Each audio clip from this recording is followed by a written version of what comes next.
Wigan ng Batangas. CNN Live Nation. Renz Belda, magandang araw sa iyo.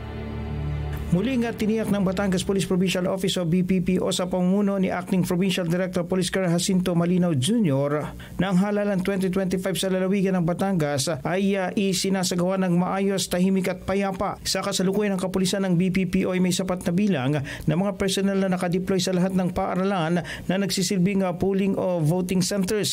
Dahil dito nasisiguro ang patuloy na maayos at mapayapang pagboto ng mga Batanggenyo. Nagpahayag ng mensahe si Police Colonel Malinaw upang bigyang linaw ang kasalukuyang sitwasyon sa lalawigan. Ayon dito, nais siyang ipabatid sa mga kababayan sa lalawigan ng Batangas sa kasalukuyan ay nananatiling tahimik, maayos ang partisipasyon ng bawat isa sa halalan 2025. Tungkol naman sa ulat na lumabas kaugnay sa pagboto sa bayan ng Bawan, binigyang linaw ng opisyal ang mga detalye. Anya, mapayapa ang naging partisipasyon sa pagboto ng kasalukuyang mayor ng Bawan na si Mayor Ryan Dolo na kasalukuyang tumatakbong vice-gobernador ng Batangas.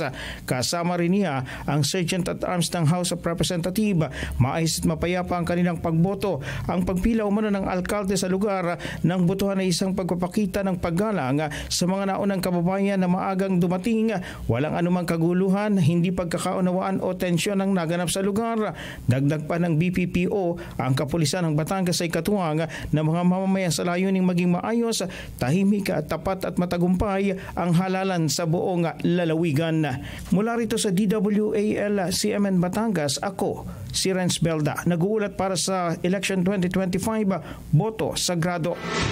CNN Live Nationwide. Maraming salamat, Renz Belda, mula po sa impila ng DWAL-FM Radyo Totoo, CMN Batangas, para po sa Boto Sagrado, the CMN Special Election Coverage.